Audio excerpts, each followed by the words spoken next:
পনিরের সব ধরনের রেসিপি আমাদের সকলেরই ভীষণ পছন্দের। সেরকমই একটি রেসিপি হলো কড়াই পনির। চলুন আপনাদের সাথে সেই রেসিপিটাই শেয়ার করে নেওয়া যাক। তার জন্য প্রথমেই শুকনো খোলায় ভেজে নেব ছোট এলাচ, গোলমরিচ, জয়িত্রী এবং সামান্য জিরে দিয়ে একটি মশলা তৈরি করে নেব। এরপর কড়ায় সাদা তেল দিয়ে পনিরগুলিকে হালকা ব্রাউন করে ভেজে নেব। ওদিকে পনিরগুলি ভাজা হতে থাক, এদিকে আমি কুচি করে কেটে রেখেছি পেঁয়াজ, আদা রসুন ছুলে রেখেছি বেটে নেব, ধনেপাতা এবং টমেটোর পিউরি বানিয়ে রেখেছি এবং ডুমো ডুমো করে কেটে রেখেছি পেঁয়াজ এবং ক্যাপসিকাম। এখন ঠিক এরকম ব্রাউন করে ভেজে নিয়েছি।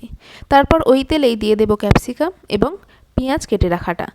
এটাও একটু হালকা ভেজে নেব, খুব বেশি ভাজার দরকার নেই, হালকা করে ভেজে নিলেই হবে।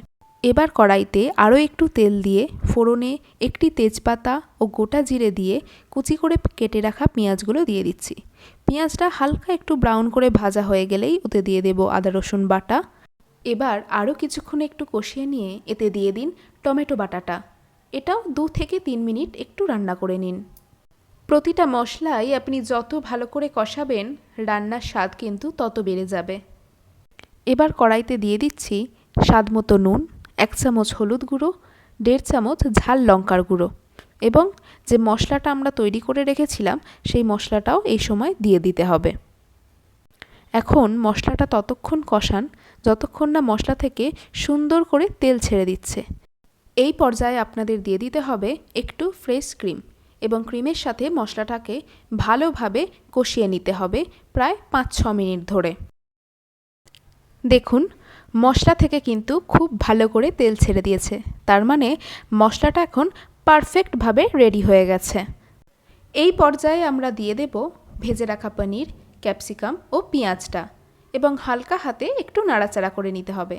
আর অবশ্যই খেয়াল রাখতে হবে পনিরগুলো একটুও না ভেঙে যায়। মশলার সাথে পনিরগুলি ভালো করে মিশিয়ে নিয়ে ওতে সামান্য একটু জল দিয়ে গ্রেভি বাড়িয়ে নেব এবং ভালো করে আরও একবার সব কিছু মিশিয়ে নেব। এই পর্যায়ে এটিকে 2 থেকে 3 মিনিট ফুটিয়ে নিতে হবে। গ্রেভি ফুটে উঠেছে, ওপর থেকে ছড়িয়ে দিচ্ছি একটু কসুরি মেথি। পনিরের যে কোনো আইটেমেই আপনি যদি একটু কসুরি মেথি ছড়িয়ে দেন তার টেস্ট কিন্তু বেড়ে দ্বিগুণ হয়ে যায়।